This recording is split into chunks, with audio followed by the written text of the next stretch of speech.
Masjid Al-Imtijaz. Masjid merupakan tempat ibadah umat muslim yang begitu kental akan nuansa islami dengan kubah di atasnya. Namun berbeda ketika melihat bangunan masjid di Jalan ABC nomor 8 Bancai, Kota Bandung. Kebanyakan orang atau pengunjung yang baru pertama kali ke Kota Bandung pasti akan terkejut dan terheran-heran dengan bangunan berwarna merah, kuning, dan emas di sana.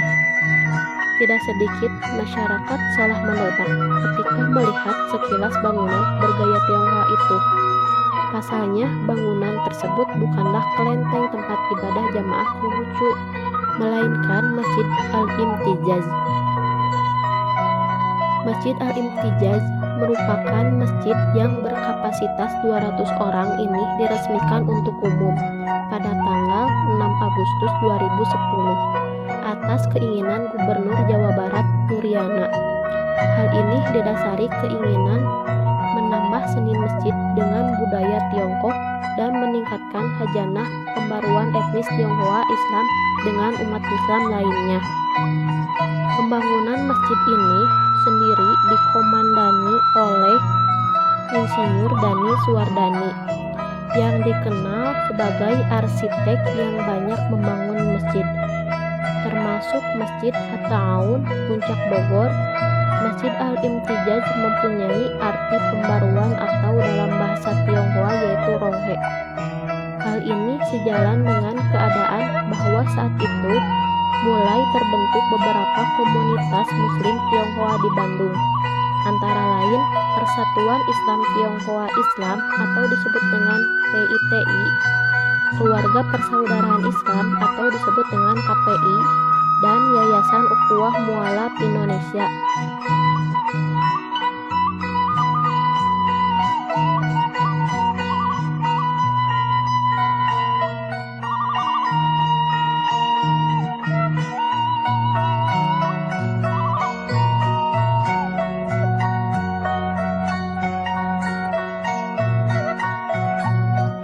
Bangunan yang menempel di gedung pusat perdagangan yang sudah tak beroperasi itu sangat unik dan menarik.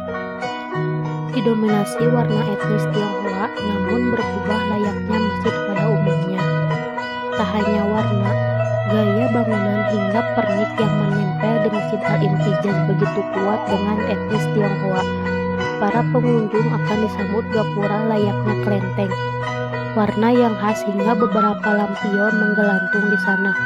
Tak hanya itu, bahkan tempat wudhu unik berupa cawan emas pun menghiasi masjid. Ketua Dewan Keluarga Masjid atau disebut dengan DKM mengatakan masjid ini menyimpan sejarah antara masyarakat Bandung juga keturunan Tionghoa. Maka nama masjid pun disesuaikan dengan keadaan dan harapan. Asimilasi terjadi antara etnis Tionghoa dengan pribumi masyarakat Bandung. Sekalipun memang yang masuk Islam tidak hanya dari Tionghoa, namun pada intinya arti dan nama dan hadirnya Masjid Al-Imtijaz adalah pembaruan.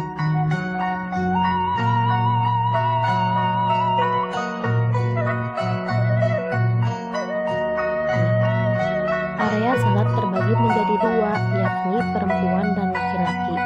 Dari gerbang, para jamaah laki-laki harus menuruni beberapa anak tangga untuk memasuki area wudhu dan tempat sholat. Sedangkan perempuan harus naik ke lantai 2. Gaya hiasan di dalam masjid hampir sama dengan masjid-masjid pada umumnya. Adanya mimbar, gelaran sajadah, dan hiasan kaligrafi yang mempercantik dinding masjid. Hanya saja begitu terasa sentuhan gaya bangunan Tionghoanya. Masjid ini sangat terbuka untuk umum, namun bagi yang ingin berkunjung jam buka dan tutupnya disesuaikan dengan waktu sholat, yaitu pada pagi hari, biasanya pukul 9 pagi dan akan ditutup kembali setelah salat Isya.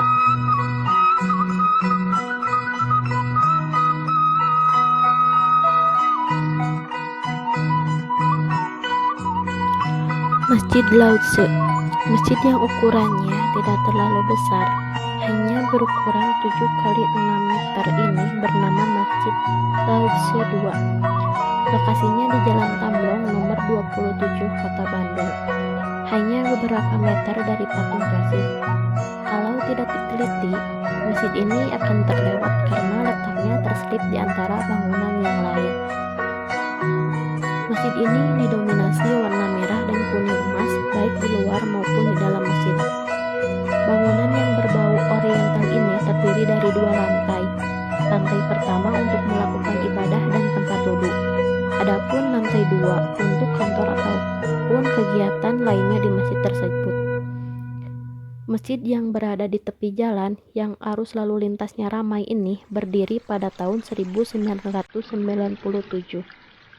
Pendirinya adalah mualaf Tionghoa bernama Oi Cheng Hien atau bisa dikenal dengan nama Haji Karim Oi.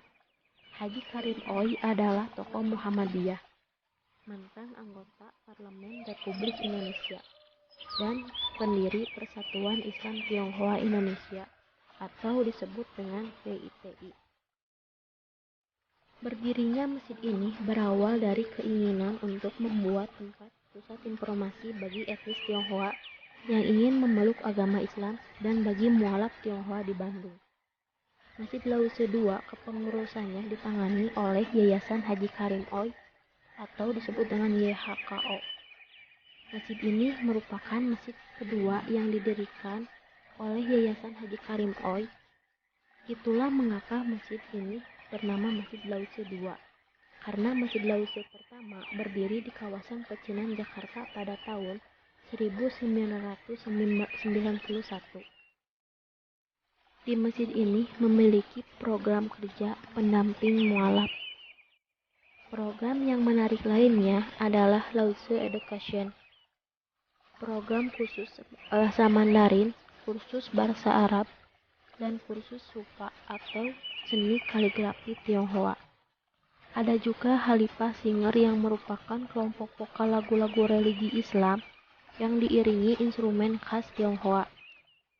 Kemudian Lause Publishing, penerbitan buku-buku Islam dan Tionghoa. Di depan bangunan terdapat gerbang lengkung atau gerbang bundar yang memisahkan trotoar dengan lantai masjid sebelum pintu masuk. Hal ini seolah menegaskan bahwa masjid ini dibangun oleh warga keturunan Cina yang memeluk agama Islam.